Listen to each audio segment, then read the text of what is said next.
নমস্কার, আমি সুচারু আপনাদেরকে স্বাগত জানাই আজকের প্রতিবেদনে। আর প্রথমেই আপনাদের সকলকে স্বাধীনতা দিবসের শুভেচ্ছা। জয় হিন্দ, বন্দে মাতারাম। আজ আবার ভারতের জয়গাথা।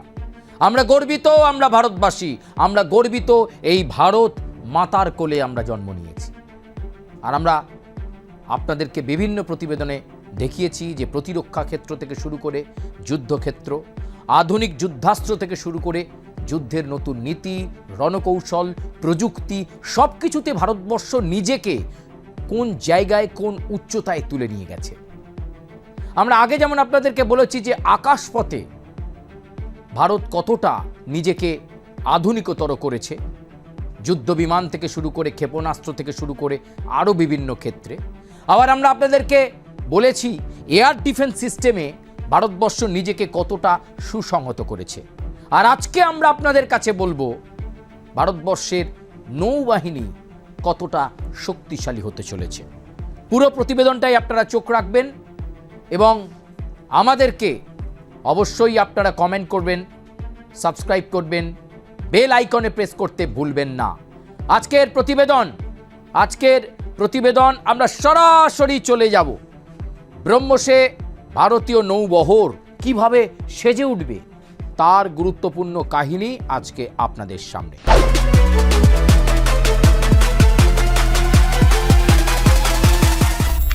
সমুদ্রের বুক থেকে ছুটবে একের পর এক সুপারসনিক ক্ষেপণাস্ত্র। লক্ষ্য থাকবে দিগন্তের ওপারে।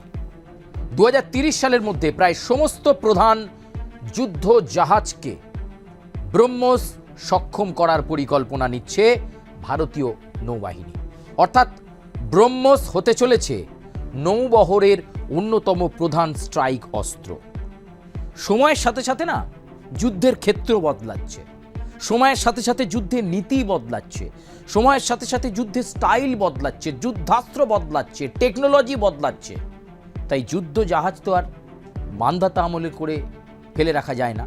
সেই যুদ্ধ জাহাজের মধ্যেও আধুনিকতার ছোঁয়া, সেই আধুনিকতার ছোঁয়া দিতে গেলে যেটা লাগবে সেই যুদ্ধ জাহাজকে আরও শক্তিশালী করতে হবে, সেই যুদ্ধ জাহাজকে আরও সুসংহত করতে হবে। আর তার জন্য সমস্ত যুদ্ধ জাহাজকে ব্রহ্মসের মধ্যে আনতে হবে। অর্থাৎ ব্রহ্মস দিয়ে সাজিয়ে তুলবে যুদ্ধ জাহাজকে ভারতীয় নৌবাহিনী। সেটাই এখানে বলছে যে ভারতীয় নৌবাহিনী এটাই চায়। অর্থাৎ ব্রহ্মস হতে চলেছে নৌবহরের অন্যতম প্রধান স্ট্রাইক। একটা আগামীর পরিচয় হবে নৌবাহিনীর কাছে যে ওটা ব্রহ্মসে সাজানো জাহাজ, ওটা ব্রহ্মসে সাজানো যুদ্ধ জাহাজ। অন্যান্য দেশ কোস্টাল জোনের মধ্যে তারা সমীহ করবে ভারতবর্ষকে। চলুন পরবর্তী স্লাইডে যাই। ব্রহ্মস কেন এত ভয়ঙ্কর? ভারত রাশিয়ার যৌথ উদ্যোগে তৈরি সুপারসনিক ক্রুজ মিসাইল ব্রহ্মস, গতি প্রায় ম্যাক 2.8, স্থল, সমুদ্র ও আকাশ 3 প্ল্যাটফর্ম থেকেই এর বিভিন্ন সংস্করণ ছোঁড়া যায়। যুদ্ধজাহাজ থেকে দূরপাল্লার আঘাত হানাই নৌবাহিনীর কাছে সবচেয়ে বড় শক্তি। তাহলে ভারত রাশিয়ার যৌথ উদ্যোগে তৈরি হয়েছে এই সুপারসনিক ক্রুজ মিসাইল ব্রহ্মস। গতিটাও কম নয়, 2.8। বিভিন্ন অ্যাঙ্গেল থেকে বিভিন্ন পয়েন্টে এই ব্রহ্মসকে ছোঁড়া যায়। ফলে একেবারে আধুনিক সময়ের যুদ্ধনীতির সঙ্গে ব্রহ্মসের পাওয়ার, ব্রহ্মসের স্টাইল এবং তার আঘাত অত্যন্ত জরুরি এবং সময় উপযোগী একথা বলা যায়। দেখুন, শুধু যুদ্ধ ভালো করব, আক্রমণ করব, কিন্তু আক্রমণের একটা স্ট্র্যাটেজিক পয়েন্ট চাই, আক্রমণের একটা স্ট্র্যাটেজিক্যাল পয়েন্ট তৈরি করতে হবে যে আমার কাছে কি আছে। আমি ভাবছি শত্রুর কাছে কিছু নেই, কিন্তু শত্রুর কাছে অনেক কিছু আছে। ফলে আমার কাছেও অনেক কিছু থাকতে হবে। সেই ফিচার্স, সেই বৈশিষ্ট্যগুলো বহন করবে এই ব্রহ্মস। এই ব্রহ্মস এতটাই একটা সুপারসনিক মিসাইল যা শত্রুপক্ষের মেরুদণ্ডকে জলপথে ভেঙে তছনছ গুঁড়ো গুঁড়ো করে দেবে। এটাই ব্রহ্মসের স্টাইল, এটাই আগামীর ভারতবর্ষের যুদ্ধ জাহাজের, ভারতীয় নৌবাহিনীর অন্যতম পরিচয়। বাড়ছে অস্ত্রের সংখ্যা। 2024 সালের ফেব্রুয়ারিতে 200-র বেশি ব্রহ্মস কেনার অনুমোদন দেয় কেন্দ্র।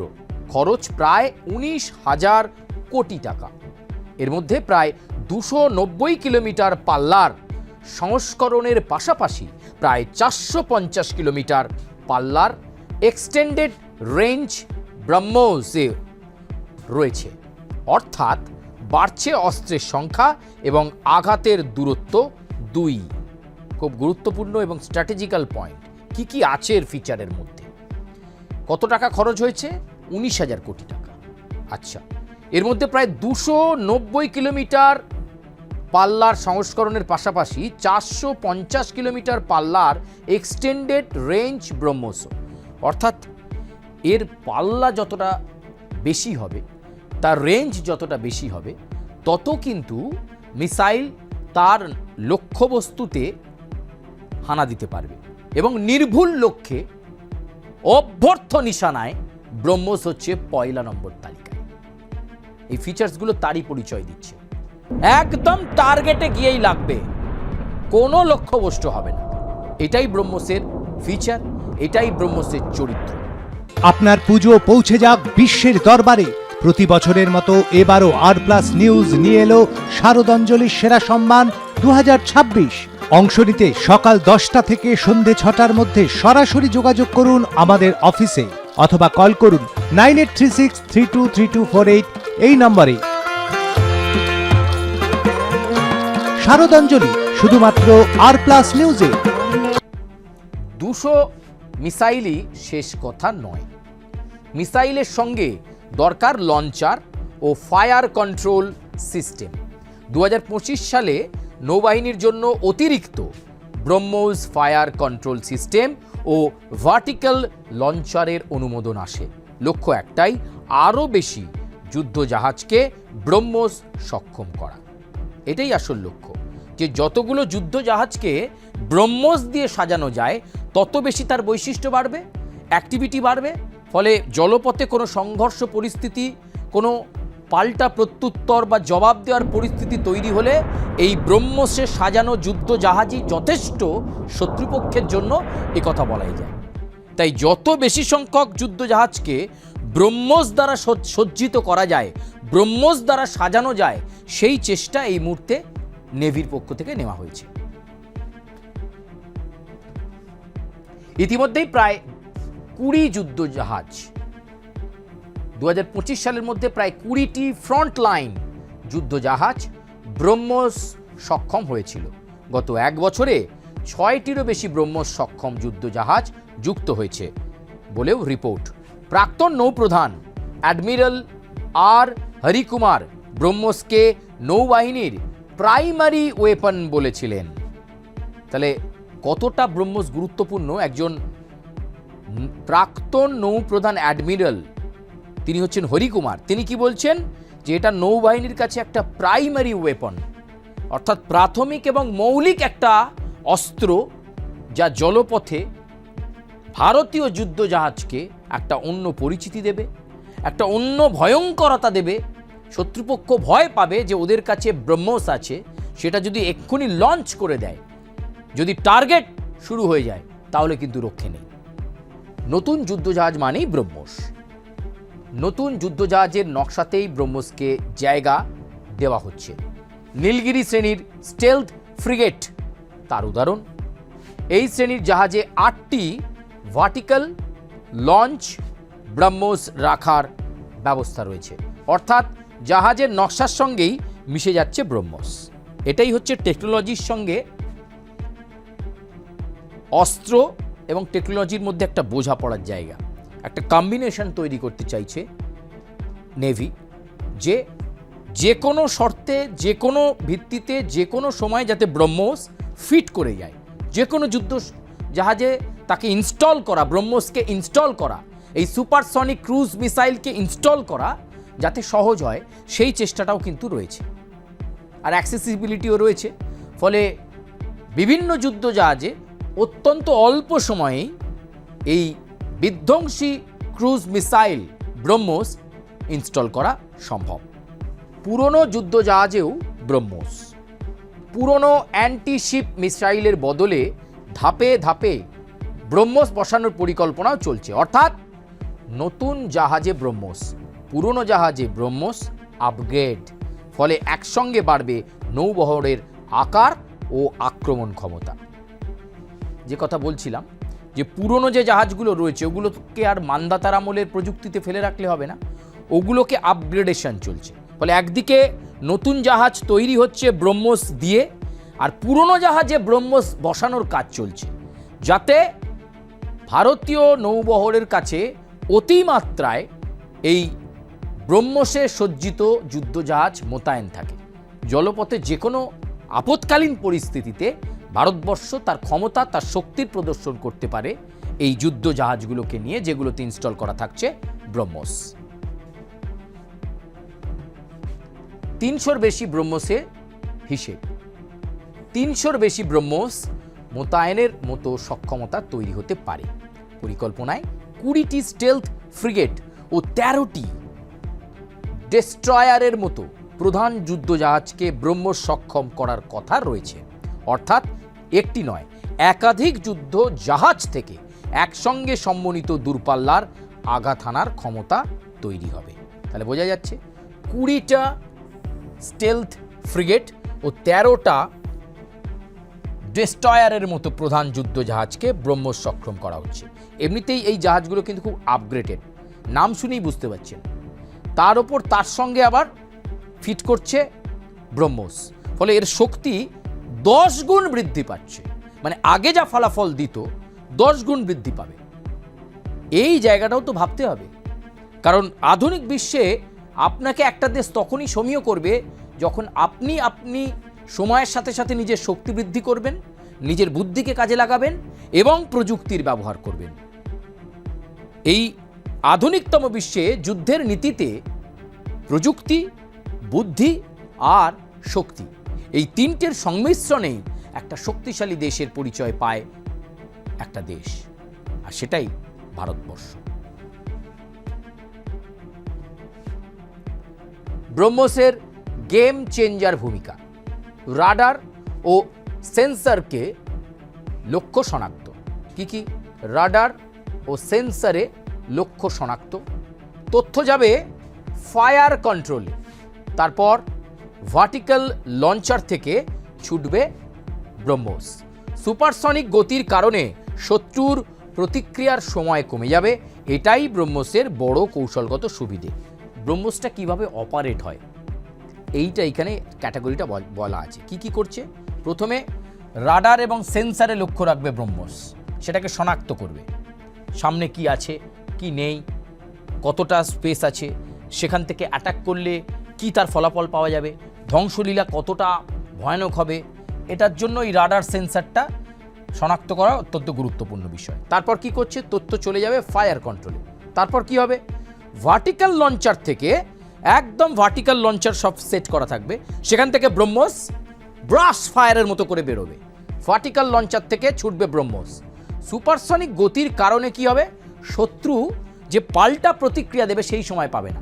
কিছু বুঝেও উঠবার আগেই এই যে ভার্টিক্যালি লঞ্চার থেকে ব্রহ্মোস ক্রুজ মিসাইল যাচ্ছে, ধ্বংসলীলা হয়ে যাবে, শত্রুর মেরুদণ্ড ভেঙে গুঁড়িয়ে যাবে, তাও শত্রু পাল্টা প্রত্যুত্তর করতে পারবে না, অনেকটা সময় লেগে যাবে, সময় কমে যাবে। এটাই হচ্ছে কৌশলগত সুবিধে ব্রহ্মোসের। কি রে, তোর বেশ র্যাশ হয়েছে দেখছি। হ্যাঁ রে, কি করবো বলতো, র্যাশগুলো কিছুতেই কমছে না। অনেক কিছু ইউজ করলাম তবুও কমছে না। তুই এম্বার গৌরীদেবী হসপিটালসে দেখাতে পারিস, ওখানে ভালো এক্সপিরিয়েন্স ডার্মাটোলজিস্ট আছে। গৌরী দেবী হসপিটাল, রাজবাঁধ, দুর্গাপুর।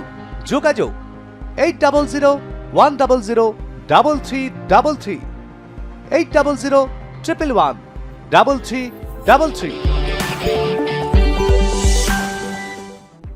ভারত মহাসাগর কেন এত গুরুত্বপূর্ণ? ভারত মহাসাগর দিয়ে চলে গুরুত্বপূর্ণ আন্তর্জাতিক বাণিজ্য পথ। একই সঙ্গে এই অঞ্চলে চীনের নৌ উপস্থিতিও বাড়ছে। তাই শুধু জাহাজের সংখ্যা নয়, ভারতের প্রয়োজন long range surveillance, long range strike এবং ফাস্ট রেসপন্স। ব্রহ্মোস সেই স্ট্রাইক সক্ষমতার গুরুত্বপূর্ণ স্তম্ভ। তাহলে ভারত মহাসাগরের দিকে তাকাতে হবে, যেখানে চীন সবসময় ওঁত পেতে বসে আছে। বাণিজ্যিক লাইন ওই ভারত মহাসাগর। কিন্তু হলে কি হবে? তিনটে জিনিস ভারতের প্রয়োজন। কি কি? একটা হচ্ছে লং রেঞ্জ সার্ভেলেন্স, মানে অনেক দূর পর্যন্ত ভারতবর্ষ তার নজরদারি যাতে ছড়াতে পারে। শত্রু অনেক দূরে বসে কি অভিসন্ধি করছে, কি ষড়যন্ত্র করছে, লং রেঞ্জ সার্ভেলেন্সের মাধ্যমে, এই দূরবর্তী নজরদারির মাধ্যমে ভারত যাতে বুঝে নিতে পারে শত্রুপক্ষটি কি প্ল্যান করছে। আর কি দরকার? লং রেঞ্জ স্ট্রাইক, অনেক দূর পর্যন্ত যাতে স্ট্রাইক নেওয়া যায়। যুদ্ধজাহাজ কিছু একটা স্ট্রাইক করছে, শত্রুপক্ষকে একেবারে নাস্তা নাবুদ করে দিচ্ছে, তার জন্য লং রেঞ্জ স্ট্রাইক দরকার। আর কি দরকার? ফাস্ট রেসপন্স, দ্রুত রেসপন্স। এখন যুদ্ধে ওই আপনি মিসাইল ইনস্টল করবেন, তারপর সিস্টেমে বলবেন, তারপর সার্ভার ছুটবে, এখন ওটা সময় নয়। এখন কয়েক সেকেন্ডে একাধিক মিসাইল উড়বে। এই জায়গাটা কিন্তু ব্রহ্মোস ফিল আপ করে দিচ্ছে। এই কারণেই ব্রহ্মোস কিন্তু এখন ভারতীয় নৌবাহিনীর কাছে, ভারতীয় নৌবহরের কাছে, ভারতবর্ষের কাছে এতটা গুরুত্বপূর্ণ একটা ওয়েপন। শুধু অ্যান্টি শিপ নয়, ব্রহ্মোসের বিভিন্ন সংস্করণ জাহাজ, বিমান ও স্থলভিত্তিক প্ল্যাটফর্ম থেকে ছোঁড়া যায়। অর্থাৎ একই পরিবারের অস্ত্র দিয়ে স্থল, সমুদ্র ও আকাশে মাল্টি ডোমেন স্ট্রাইক ক্যাপাবিলিটি তৈরি করতে পারে ভারত। এখানেই আত্মনির্ভর ভারতের বড় শক্তি। তাহলে আমরা আত্মনির্ভর ভারতের কথা বারবার বলেছি যে ভারতবর্ষ আত্মনির্ভর ভারতের উপর নির্ভর করে নিজেকে অনেক বেশি আধুনিক করেছে। ধাপে ধাপে প্রত্যেকটা দিন ভারতবর্ষ নিজেকে আধুনিক করছে, সামরিক ক্ষেত্রে, প্রতিরক্ষা ক্ষেত্রে, দেশের নিরাপত্তার প্রশ্নে। এই মাল্টি ডোমেন স্ট্রাইক ক্যাপাবিলিটি ভারতবর্ষের রয়েছে, যার ফলে ভারতবর্ষের যে আত্মবিশ্বাস, সেই ভারতবর্ষের আত্মবিশ্বাস কিন্তু তত্তর করে বাড়ছে। আসল বার্তা কি? নৌবাহিনীর ব্রহ্মোস পরিকল্পনা শুধু মিসাইল বাড়ানোর কর্মসূচি নয়। সাবমেরিন, ডেস্ট্রয়ার, ফ্রিগেট, বিমান, radar, satellite, drone, electronic warfare সব কিছুর সঙ্গে সমন্বয় করেই আধুনিক নৌযুদ্ধ। তার মধ্যে দ্রুতগামী ও দূরপাল্লার ব্রহ্মোস যোগ হলে বাড়বে যুদ্ধ জাহাজের স্ট্রাইক ও প্রতিরোধ ক্ষমতা। 2030-এর দিকে তাকিয়ে তাই ব্রহ্মোস নির্ভর নৌবহর ভারতের সামুদ্রিক শক্তির বড় পরিবর্তনের ইঙ্গিত। একটা ড্রাস্টিক চেঞ্জ এনে দেবে এই ব্রহ্মোস। যে কারণে এটা দরকার। একটা সুপারসনিক মিসাইল কত কিছু জায়গাতে সে ফিট করে যায়, যে কোনো জায়গাতে তাকে ফিট করানো সম্ভব। কত কিছু তার ফিচার্স, কত কিছু তার বৈশিষ্ট্য। ফলে ব্রহ্মোস কিন্তু নৌবাহিনীর পরিকল্পনার আধুনিকতম পদক্ষেপ, দ্রুততম পদক্ষেপ, গতিময় পদক্ষেপ এবং অবশ্যই শত্রুকে ভয়ে কাঁপিয়ে দেওয়ার পদক্ষেপ। আজকের এই প্রতিবেদন আপনাদের কেমন লাগলো আপনারা অবশ্যই মন্তব্য করবেন, এবং স্বাধীনতা দিবসের এই বিশেষ পর্ব আপনাদের কতটা মন ছুঁয়ে গেল আপনারা কমেন্ট করবেন, লাইক করবেন, সাবস্ক্রাইব করবেন, বেল আইকনে প্রেস করতে ভুলবেন না। আর যেতে যেতে অবশ্যই বলবেন ভারত মাতা কি জয়।